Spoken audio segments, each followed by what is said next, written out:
How many loves do you get in a lifetime? How many people do you get to call yours? There are all sorts of loves in this world. Not all of them, but most of them are beautiful. Some are old, some noble, some brave. Others are dishonorable and weak, make you so by association. Some are a low whisper on a somber night. Some are maddening. Some you can't ignore. They slow burn inside of you, never quite going out completely, but you're too scared to dare try to fan that flame. En février 2024, j'ai lu Magnolia Parks, le premier tome de la saga de Jessica Hastings. Et à présent, c'est une de mes sagas préférées de tous les temps. Hello, c'est Stell et bienvenue dans une vidéo coup de cœur, une vidéo totalement dédiée à la saga Magnolia Parks de Jessica Hastings. Si vous me suivez un petit peu depuis l'année dernière, vous avez pu constater que je suis devenue complètement obsédée par ce truc qui de base en fait je ne connaissais pas du tout. Ça m'est tombé dessus un jour, j'ai vu un TikTok d'une meuf qui disait oh là là Magnolia Parks machin et tout, et j'ai vu la couverture et je me suis dit qu'est-ce que c'est quoi, qu'est-ce que c'est que ce truc? C'est une couverture extrêmement étrange. Bon, j'ai mis dans un côté de ma tête mais je suis pas non plus trop revenue. Et puis là j'ai vu un deuxième TikTok, un troisième TikTok, et j'ai vu qu'en fait ce truc avait une fandom très puissante, qui avait tout un lore rattaché à Magnolia Parks. Et moi, vous savez, quand je vois qu'il y a une fandom très active, j'ai envie d'aller dedans, tu vois. J'ai envie de me dire, ah, mais pourquoi? J'ai lu le tome 1, je me suis dit, ok, un peu mais ok. J'ai lu le tome 2, et là, j'ai plongé. Et là, en mars dernier, j'ai lu le dernier tome, et mon monde n'est plus le même. Il y a tellement de choses qui circulent sur Magnolia Parks, tellement de gens me posent des questions. Je trouve que c'est une saga qui intrigue énormément parce que elle est extrêmement niche, en fait. Et c'est le genre de livre qui n'existe qu'en un seul exemplaire, c'est eux. C'est très original, ça rebat les cartes sur des tas de trucs. C'est un peu de la romance, en même temps c'est un petit peu du contemporain, psychologique, enfin il y a plein de choses en fait qui se mélangent. Donc aujourd'hui je veux vraiment vous faire un deep dive dans Magnolia Parks, voilà. On va commencer par le commencement, de quoi ça parle. C'est une saga qui se passe dans notre monde actuel à Londres, mesdames et messieurs, dans laquelle nous allons suivre des jeunes adultes qui sont tous extrêmement riches parce que c'est les enfants de gens assez populaires, que ce soit des producteurs de musique, des ambassadeurs, des top modèles, bref, des gens très connus. Donc ils font partie de la haute bourgeoisie, ils ont toujours un petit peu traîné les uns avec les autres, et leur autre point commun c'est qu'ils sont tous complètement traumatisés puisque entre la fame, la drogue, la tromperie, l'abandon, les meurtres, leurs familles en fait sont toutes complètement dysfonctionnelles, ce qui fait qu'ils se rattachent énormément les uns aux autres, ce qui forme un groupe d'amis complètement tous codépendants. Et parmi ce groupe d'amis, nous allons suivre le destin de deux jeunes femmes, Magnolia et Daisy, et les tomes s'alternent comme ça. On a le tome 1 de Magnolia, puis le tome 1 de Daisy, le tome 2 de Magnolia et le tome 2 de Daisy, le tome 3 de Magnolia et le tome 3 de Daisy qu'on n'a pas encore et que Jessa repousse l'écriture, on sait tous pourquoi, donc un jour peut-être nous aurons ça, mais voilà. Et ce qui est sympa c'est que tu ne peux pas en fait lire que les Daisy ou lire que les Magnolia parce qu'il te manquerait une énorme partie de l'histoire puisque les tomes ne sont pas vraiment mis bout à bout, ils se recouvrent, donc t'es vraiment obligé pour avoir tout de lire les uns après les autres et ça te force à changer de tête, à changer de personnage, à changer de point de vue, et ça t'offre en fait un angle hyper intéressant sur tous les personnages puisque tu les vois dans plein de contextes différents. Comme je vous disais, le genre il est hyper difficile à catégoriser puisque on pourrait dire que c'est de la romance. Je pense que le terme général c'est plutôt ça, mais il ne rentre dans aucun code de la romance actuellement. On arrive dans une histoire où tout est déjà établi, même pire que ça, les personnages se sont déjà séparés une fois, on ne les a pas vus se rencontrer, on les a pas vus se mettre ensemble pour la première fois, on a quelques flashbacks par-ci par-là, mais les informations nous arrivent en fait un peu en cours de route. Le plot de romance est que Magnolia est un petit peu dans cette relation d'emprise toxique slash d'amour éternel avec ce mec qui s'appelle Braxton James, son surnom BJ, depuis qu'ils ont 15 ans, et en fait ils se sont vraiment trouvés comme des âmes sœurs. Pour eux c'était l'évidence, ils s'aiment mais plus que tout au monde, jusqu'au jour où BJ a fait une bêtise et il l'a trompé alors qu'ils avaient 18 ans, quelque chose comme ça, et que Magnolia l'a appris, et depuis ils sont séparés, et c'est la guerre entre eux puisque Magnolia ne veut pas lui pardonner et ne comprend toujours pas, et surtout elle ne sait pas en fait avec qui il l'a fait, et donc elle garde cette énorme rancœur en elle, mais en même temps elle n'arrive pas à cesser de l'aimer parce qu'ils ont vécu extrêmement de choses ensemble, ils sont trauma-bound de plein de trucs, et de son côté BJ il a une culpabilité énorme et cette croyance limitante qu'en fait c'est une grosse merde, et du coup coup, il fait que d'entretenir ce truc-là parce qu'il est persuadé qu'il ne mérite pas Magnolia et donc du coup, il va continuer à faire de la merde juste pour que Magnolia soit encore plus énervée et que du coup, il garde en fait cette relation avec elle puisque, on le sait bien dans toutes ces relations dysfonctionnelles, il vaut mieux avoir une relation de haine plutôt qu'une relation éteinte. Donc ça, c'est le plot de base pour Madame Magnolia. Donc comme vous pouvez le constater, c'est de la romance, mais c'est de la romance qui va très très mal. Et ça, c'est un point qui rebute certaines personnes quand ils pensent à cette saga parce qu'ils disent « Oh là, mais moi je veux pas lire un livre où les relations sont toxiques, je vous comprends, et je veux pas lire un livre où il y a des histoires de tromperie. » Je vous comprends aussi. Mais,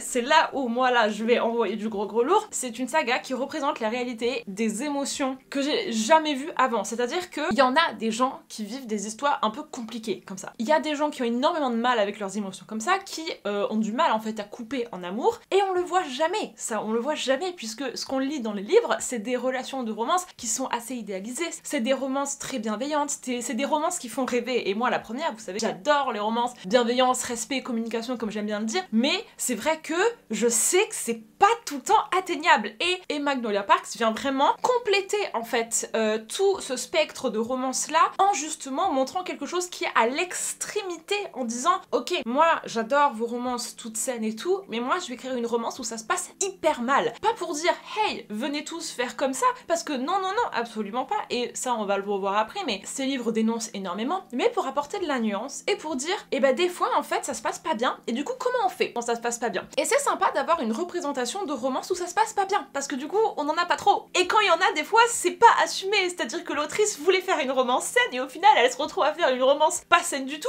tandis que là c'est très assumé que la romance est dysfonctionnelle. Et j'adore, parce qu'on va vraiment travailler en fait ce type de relations là qui existent et qui ont besoin d'être représentées. Maintenant passons à notre petite Madame Daisy. Alors Daisy, c'est assez différent. Elle est un petit peu moins sous les projecteurs que Magnolia, parce que c'est vrai que c'est une protagoniste qui est un peu plus renfermée, moins exubérante que Magnolia. Elle en fait, lorsqu'elle avait 8 ans, elle a vu ses parents se faire fusiller. C'est la fille de gros dealers, pas de drogue, mais c'est des dealers d'art, donc ils font des contrefaçons de grosses peintures et ils se les revendent des milliards. Sauf que ça a mal tourné, du coup ses parents se sont fait tuer, et depuis en fait elle vit sous la tutelle de son grand frère qui s'appelle Julian. Donc là aussi on a une relation de frère-sœur qui est assez compliquée, puisque en même temps c'est son gardien, mais en même temps c'est son grand frère. Lui il a promis que il s'occuperait d'elle et il la protégerait jusqu'à sa mort quoi. Mais un jour ils vont tomber sur le groupe d'amis de Magnolia, comme je vous disais, qui est extrêmement serré et extrêmement fusionnel, et ça va un petit peu se mélanger. Il y a un garçon de ce groupe d'amis qui s'appelle Christian qui va commencer à travailler pour Julia, donc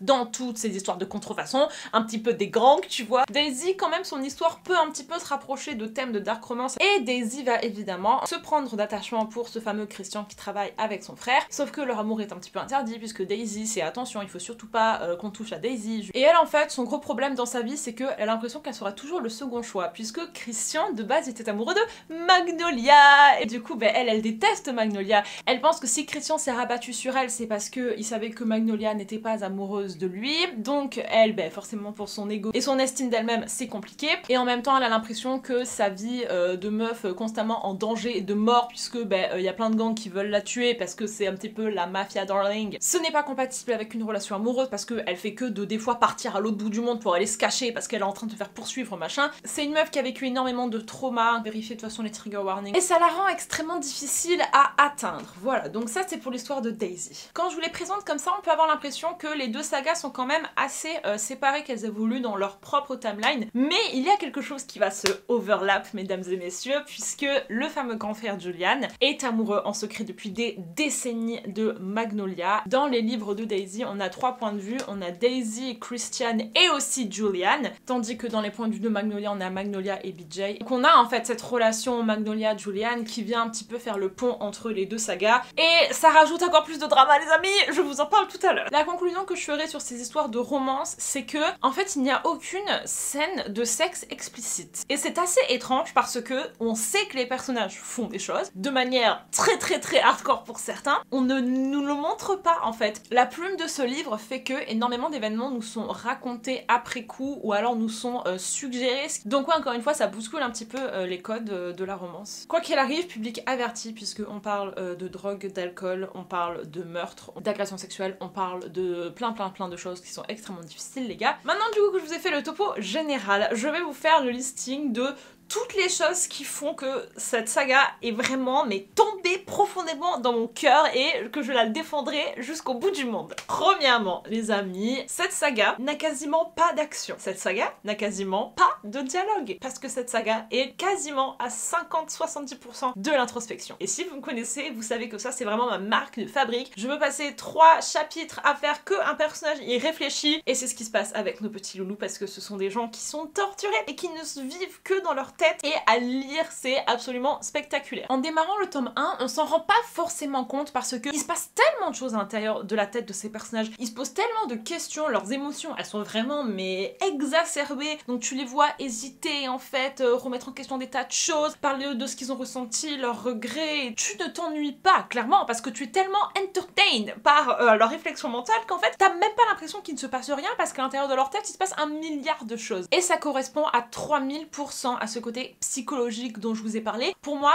il n'y a pas de meilleure façon de traiter de relations dysfonctionnelles qu'en faisant des personnages qui réfléchissent parce que tout part de là. Pourquoi est-ce que Magnolia et BJ ils n'arrivent pas en fait à se détacher l'un de l'autre? Pourquoi est-ce qu'ils font que de se faire du mal? Ben parce que ils sont là dans leurs émotions, ils sont bloqués dans leurs souvenirs, ils n'arrivent pas à avancer et ça tu peux pas juste te contenter de le mentionner. Oh là là mais moi je suis vraiment trop torturée, point barre. Non, il faut que tu nous montres 18 pages de elle qui est en mode mais je peux pas en fait parce que dès que je le vois j'ai l'impression que j'ai 15 ans et qu'il vient de me sauver de patati patata. Il faut que tu montres tout le déroulement de pensée du personnage qui amène en fait à cette idée de je ne peux pas me détacher de lui. Et Jessa le fait. C'est moi vraiment ça me procure des sensations les amis.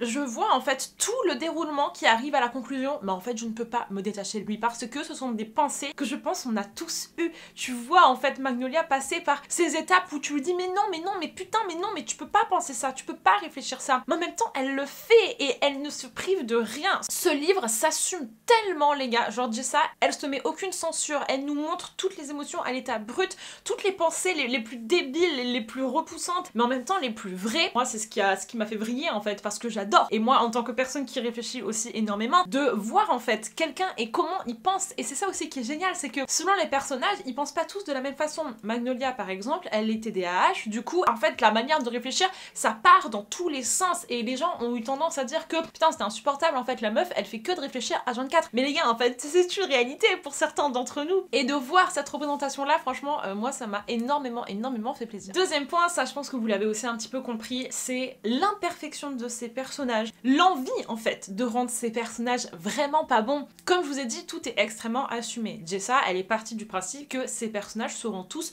complètement cons, ces personnages feront tous les mauvais choix, ces personnages feront du mal les uns aux autres. Elle n'a rien cherché en fait à romancer, à glamouriser, non. Comme je vous disais, notre premier personnage, BJ, il a trompé Magnolia. Tu as en fait toute l'explication de qu'est-ce qui s'est passé dans sa tête à ce moment-là, pourquoi, comment, et on cherche pas en fait à tirer une conclusion, tu vois. Même Jessa le fait pas, elle dit pas à un moment donné, bah en fait c'est pas grave, ou oh là là mais en fait on peut le pardonner, genre non, elle ne nous dit jamais ça, tu vois. Et c'est juste le personnage qui fait le chemin dans sa tête de se dire jusqu'où je suis prête à aller, pourquoi, machin et tout, et c'est extrêmement intéressant de voir ce qu'on est prêt à pardonner, ce qu'on est prêt à accepter, remettre les choses dans un contexte. Et la magie de l'être humain c'est aussi ça, c'est de montrer que on fait des énormes erreurs dans notre vie, on fait des choses qui sont horribles, mais ça ne fait pas forcément de nous des personnes horribles. On veut se venger parce qu'on est blessé et quelque part ça revient un petit peu au truc primitif de l'être humain de j'ai peur, j'attaque, j'ai mal, je me défends. Il n'y a pas un personnage qui est tout blanc ou tout noir dans cette saga, elle arrive vraiment à te plonger en fait dans la tête des gens parce qu'on est aussi dans la tête de BJ et on le voit faire des trucs qui sont nuls, qui sont horribles, mais comme t'as ses pensées et comme t'as tout, je dis pas que ça excuse tout, absolument pas, et c'est ce que je vous dis, elle n'a rien cherché à excuser, elle nous a juste présenté un personnage dans son intégralité, donc avec ses pensées, avec ses émotions, avec ses actes qu'il a fait, et c'est à toi de voir en fait, c'est vraiment à toi de voir ce que t'es prêt à faire ou non, comment tu vois la situation. Moi je suis pas forcément d'accord avec tout ce qui s'est passé, mais ça m'empêche pas d'apprécier en fait la construction de ce personnage, le développement de ce personnage, ils étaient vrais, ils étaient mais complets, tu vois. Et ça rejoint un petit peu ce que je disais au début, c'est que dans ces livres, tu as tout d'eux. tu vois toutes leurs facettes. Et c'est difficile de détester un être humain quand tu le vois aussi dans ses pires moments, quand tu comprends des tas de choses. C'est comme des vrais gens, on fait tous des trucs de merde dans nos vies pour des tas de raisons, parce qu'on est traumatisé, parce qu'on a des problèmes, parce que dans notre enfance c'était le seul modèle qu'on avait, patati patata. Je pense qu'on pourrait écrire une thèse en entier sur Magnolia Parks tellement il y a de choses intéressantes. Et le truc aussi, c'est que les personnages évoluent, les personnages progressent, tu les vois à travers 6 tomes et tu les vois apprendre ensemble, tu les vois en fait faire des efforts, tu les vois remettre en question des tas de choses, tu les vois travailler sur eux. BJ du tome 1, mais genre ça n'a rien à voir avec BJ du tome 5. C'est pas comme si il avait changé du jour au lendemain, non, tu l'as vu essayer, se forcer à faire certains trucs, tu l'as vu aller en thérapie, tu l'as vu mettre en œuvre des choses. Et c'est ça qui est beau, c'est qu'on se contente pas de dire cette personne-là, elle va mal, du coup elle ira mal toute sa vie et ben voilà, ça la grosse merde. Non, ça fluctue, ça évolue, les gens grandissent, les gens apprennent. Il y a certains trucs qui sont beaucoup plus durs à apprendre que d'autres, mais ça progresse. Pareil, Magnolia, elle a fait mais tellement de chemin entre le tome 1 et le tome 5 pour ma Daisy et Julian, c'est pareil, tu les vois en fait passer par des tas d'étapes et faire le chemin. Et ça c'est beau aussi quand un personnage, même si il ne règle pas tout, même si il ne devient pas parfait, même s'il continue à faire des erreurs, tu l'as quand même vu progresser. Troisième point qui découle aussi de tout ça, les émotions sont au centre de ce roman parce que chaque personnage agit impulsivement par rapport à leurs émotions. Ils sont dans l'action-réaction, ils sont tous extrêmement à fleur de peau, ils sont tous extrêmement cassés par la vie et donc du coup à la moindre chose qui leur arrive, leur réaction est multipliée par 15 000. J'ai bien aimé vraiment qu'on montre jusqu'où on peut aller, surtout avec une émotion, le pouvoir des émotions, à quel point ça peut te bouffer de l'intérieur, à quel point en fait ça prend le contrôle de tout ton corps et à quel point nous sommes que des petits pantins. Nous sommes à la merci de tous nos traumas, toutes nos croyances limitantes, enfin de tout ce que tu veux quoi. Vraiment ce livre, comme je vous ai dit, c'est Psychologie 101. D'un côté on a Magnolia qui, comme je vous ai dit, très exubérante. C'est une meuf, tu lui dis un truc, elle réagit au quart de tour, mais en même temps quand il t'arrive quelque chose, c'est la première qui est là pour te défendre. Elle m'a fait pleurer une bonne dizaine de fois cette meuf. De l'autre côté on a BJ qui lui, il est dans la confrontation, il est dans je fuis mes sentiments, mais on le voit progresser et c'est ça aussi qui est intéressant. Daisy, elle est dans je me renferme complètement. Du coup, les gens pensent que je ne ressens rien alors qu'en fait, je suis une des meufs les plus sensibles qui existent. Point numéro 4, les amis, le style d'écriture. Celui-là arrive un petit peu en plein milieu. En fait, ce livre n'est pas du tout raconté linéairement. Tu commences, comme je vous ai dit, dans le tome 1 où ils se sont séparés depuis quelques années, mais tu sais pas en fait ce qui s'est passé avant, t'en sais rien, et au fur et à mesure, tu vas avoir des flashbacks. Puis après, elle va te revenir à la situation initiale, elle va recontinuer sa vie, puis ensuite elle va aller dans un restaurant où d'un coup elle va te dire mais la première fois que je suis allée dans ce restaurant c'était patati patata, et là elle te revient en arrière, le présent et le passé se mélangent à tel point que tu ne sais pas quelle est la temporalité en fait. À un moment donné tu te dis attends mais là ils ont quel âge là, parce que ça fait 4 chapitres qu'elle me fait un flashback et maintenant elle revient à la situation, t'es dans leur tête et du coup elle te montre vraiment comment ça se passe à l'intérieur de la tête de quelqu'un. C'est pas fait pour nous perdre, c'est vraiment fait pour suivre l'évolution du personnage, c'est vraiment fait pour être dans l'authenticité la plus pure. Et tu remets les pièces du puzzle ensemble parce que dans le tome 2 de Magnolia, t'apprends un truc de ouf qui s'est passé quand ils étaient encore ensemble et qu'on t'a pas dit dans le tome 1. Parce qu'en fait Magnolia, elle y était pas encore allée jusque-là, elle nous avait pas encore emmené jusqu'à ce souvenir-là parce que même pour elle c'était trop dur. Et dans le tome 2, elle y va et elle arrive en fait à remonter jusque-là et du coup elle te le raconte. C'est vraiment pas fait au hasard. Et Jessa, je pense qu'elle a vraiment réfléchi à ok, qu'est-ce qu'elle va nous raconter, à quel moment, parce que les souvenirs ils sont pas anodins tu vois, et encore une fois merci. Tandis que Daisy, elle, sa petite marque de fabrique c'est les notes de bas de page. Certaines personnes les détestent, moi je les adore. C'est comme si elle se voyait de l'extérieur et elle commentait ses pensées et c'est quelque chose que je fais personnellement. Du coup quand j'ai vu ça je me suis dit oh my god. Donc tu as le texte et à chacune de ses pensées ou à chacune des phrases que quelqu'un dit ou que elle dit, elle te met une petite note et en bas elle commente ça. Et ça je trouve ça dingue. C'est comme si il y avait un narrateur au-delà de elle-même en fait, qu'elle était narratrice de sa propre histoire. Et c'est exactement la psychologie de Daisy où elle est constamment en retrait, elle est constamment sur le qui-vive. C'est une meuf qui sait qu'à tout moment elle se fait tirer dessus en plein milieu de la rue, donc elle est obligée en fait d'avoir ce recul constamment et d'avoir la sensation de pas vraiment être là. L'émotion, genre je vous jure, des fois il y a quelqu'un qui lui dit une phrase, elle répond un truc qui est peut-être faux ou quelque chose comme ça, et la note de bas de page des fois en fait ça te brise le cœur parce que ça montre à quel point cette meuf ne se livre jamais et a un masque en fait constamment sur le visage pour se protéger, et c'est comme si ce qu'elle voulait vraiment dire elle nous le disait nous en note de bas de page, et des fois ça part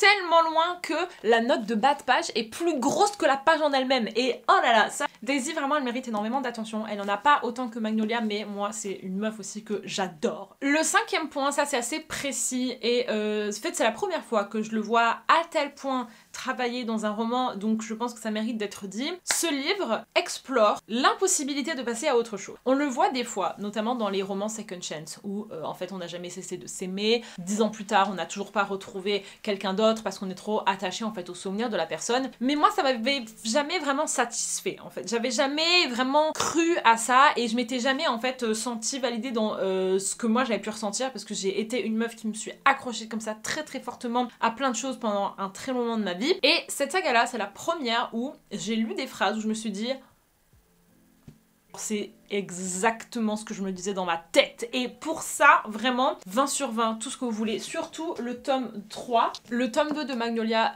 qui est donc le tome 3 en tout, c'est mon préféré en fait de la saga parce que c'est le moment où Magnolia dit j'abandonne, mais en même temps je sais que c'est faux parce que ça fait 5 ans que je dis que j'abandonne mais j'arrive pas à vraiment y croire. Et tu sais c'est le truc où elle se dit peut-être qu'en fait j'ai tort, il faut que j'aille vérifier une dernière fois, mais ça fait 4 fois que je dis que je vais vérifier une dernière fois que c'est pas l'homme de ma vie. Est-ce que du coup c'est pas l'univers qui me montre que je dois encore retenter parce qu'il fait que de me le faire revenir dans ma vie, donc c'est forcément un signe, tu vois. Si jamais je devais l'oublier, bah, il arrêterait de repopper dans ma vie et tout ça les gars. Mais oh là là, j'en ai écrit un livre, hein, La Bonne Direction, et vraiment, enfin il y a des passages entiers, enfin celui-là, je pense que celui-là c'est un de mes préférés.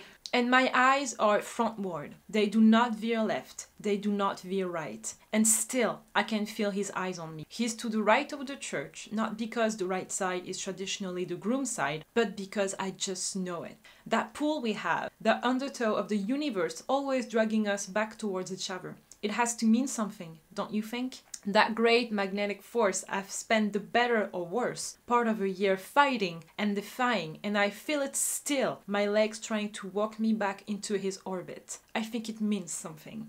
Or maybe it doesn't. Or maybe it doesn't and I just want it to, because that would give all our pain a purpose. I don't listen to much of the wedding sermon. They're all sort of the same, don't you think? Love is patient, love is kind, it does not envy, it does not boast, it's not proud, it doesn't dishonor others, it's not self-seeking, it's not easily angered, it keeps no record of wrongs. Love does not delight in evil, but rejoices with the truth. It always protects, always trusts, always hopes, always preserves. Love never fails. But it's shit. It's all a lie. We weren't any of those things. But don't you for a second try to tell me we weren't in love. I loved him more than anything, and at the end of everything, it's all we had, and it did not preserve. It failed.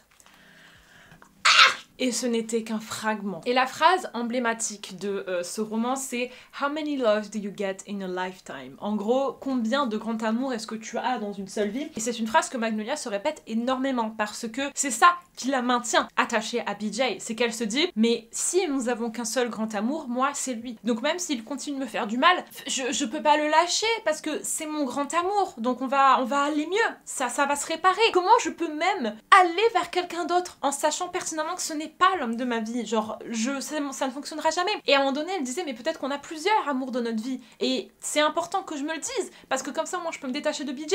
Et après elle se dit aussi et ben peut-être que même si c'est l'homme de ma vie, dans cet univers ça ne fonctionne pas. Et ça les gars, franchement encore une fois je pourrais en parler pendant 50 000 ans. Quand tu es amoureux et quand tu es trauma-bound comme ça, quand tu es attaché à la personne, quand tu es codépendant, tu ne peux pas tout simplement dire ok je passe à autre chose. Ce n'est pas possible. Tu vas passer 5 ans à tenter mais tu ne vas pas y arriver. Tout le monde va te dire mais tu es insupportable, tu n'arrives pas à passer à autre chose, genre ce mec te fait du mal, tu veux que je te liste tous les trucs qui te fait du mal? Et toi tu vas dire oui je sais, mais je l'aime. Toute cette notion-là de passer à autre chose, de couper en fait ce lien, est travaillée dans ce roman et je trouve que c'est exécuté mais avec une perfection que je n'ai jamais lu ailleurs, que je voudrais même écrire mais que j'ai pas réussi. Donc rien que pour ça, cette saga, même si elle a des tas d'autres défauts, je vais vous en parler après, mais rien que pour ça, c'est oui. Et enfin le dernier point, c'est que cette saga, comme je vous ai dit, elle a une énorme fandom, et elle a une énorme fandom, c'est pas pour rien, c'est parce qu'en fait, il y a un énorme lore autour de Magnolia Parks, étant donné que ces gens existent dans notre génération, 2023-2024, et que ça se passe à Londres, ils te décrivent tous les endroits où ils vont manger, donc tu peux aller dans les endroits où ils vont manger. Magnolia, elle est directement directrice artistique d'une marque de haute couture, donc elle s'habille avec plein de marques. D'ailleurs c'est rigolo parce que dès qu'elle s'habille, elle te dit exactement comment elle s'habille. Il y en a qui détestent ça parce qu'ils disent mais pourquoi est-ce que tu précises toutes les marques de vêtements et qu'est-ce que tu mets? Moi j'adore, parce que la meuf, c'est littéralement son métier. Elle est passionnée de mode, donc évidemment qu'elle va te dire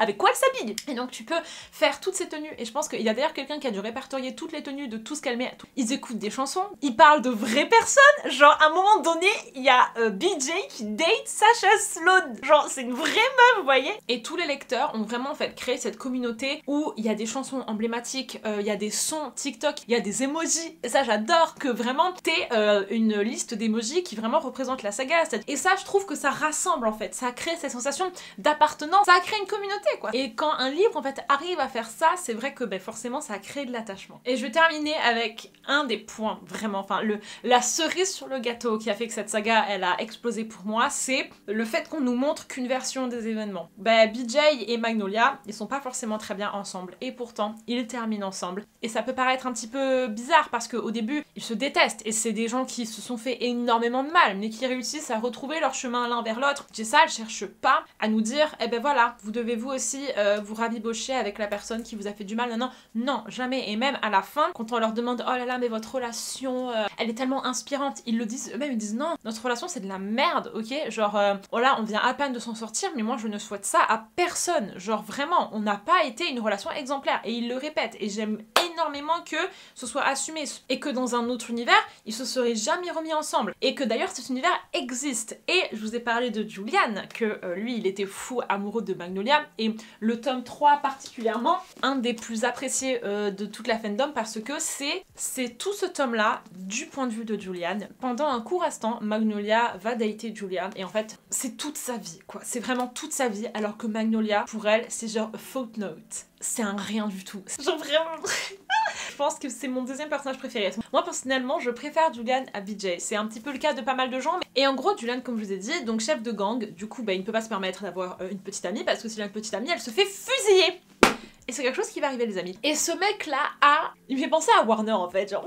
Il sait très bien que si jamais en fait il met trop Magnolia en avant, si jamais le monde sait qu'il est amoureux de Magnolia, elle va mourir. Et du coup il fait en sorte de la repousser pour son bien mais en même temps ça le détruit et c'est tellement bien écrit. Et il fait des tas de trucs en fait dans le tome 3 parce que toi tu commences par lire ça et il y a plein de moments où t'es en mode putain mais gros connard en fait Julian mais oh là là et tout. Et quand tu vois tout ce qui s'est passé dans les coulisses, tout ce qu'il a fait pour elle et qu'en fait tu savais pas que tout était calculé, ça te déchire le cœur. Et en gros il y a une phrase où elle lui dit dans un autre univers on aurait peut-être pu vraiment être ensemble. Putain mais j'ouvre la page et c'est exactement cette phrase. In another life I reckon I could have loved you. Et elle lui dit in another life I would have let you. Never you mind that I already love her in this one.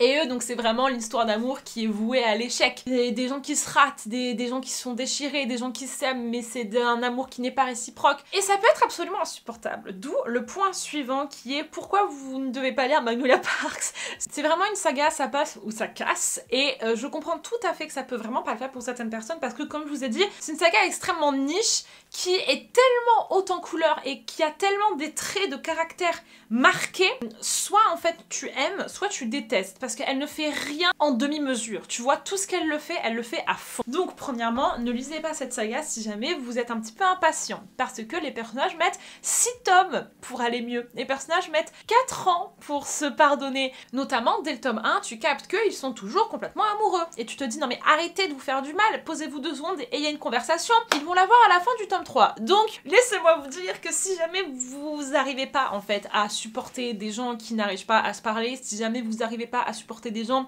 qui font que de s'engueuler tout le temps, ne lisez pas cette saga parce qu'elle va vraiment vous faire péter un câble parce que les gens ont du mal. Et les gens mettent extrêmement de temps à avancer. Certes, ils avancent, mais ça prend son temps et il y a énormément de drama. Vraiment, Jessa, elle pousse le drama au bout du bout du bout. Moi j'adore parce que je vis en fait pour les explications, je vis pour les émotions. Aussi, ne lisez pas ce roman si jamais vous n'aimez pas les persos qui déçoivent, si jamais vous n'aimez pas les persos qui font les mauvais choix, parce que ils les enchaînent, ils font vraiment que de la merde. La seule fois où ils font quelque chose de positif, de l'autre côté ça prend pas et du coup ils s'en veulent et ils refont de la merde derrière. C'est vraiment la chanson One step forward and 3 step back. Donc si vous aimez des personnages qui sont quand même assez lisses, qui montrent l'exemple, qui sont voilà, qui sont des personnages qui sont bons, quoi, que t'as envie de soutenir, que t'as envie d'encourager, et ben en fait c'est pas ces personnages là, puisque tu passes ton temps à leur en vouloir, tu passes ton temps à leur dire mais non, ne fais pas ça.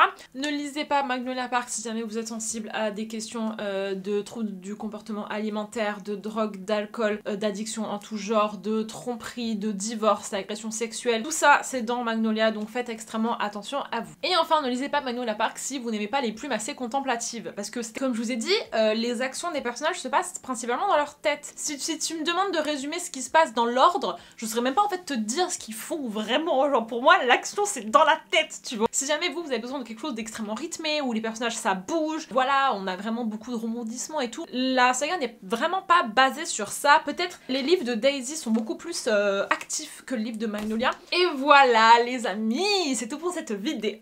Je voudrais juste terminer en disant que si jamais ça vous intéresse, eh ben ne prenez pas peur, parce que les personnages restent quand même assez jeunes comme je vous ai dit, donc c'est assez cru, surtout si vous lisez en français.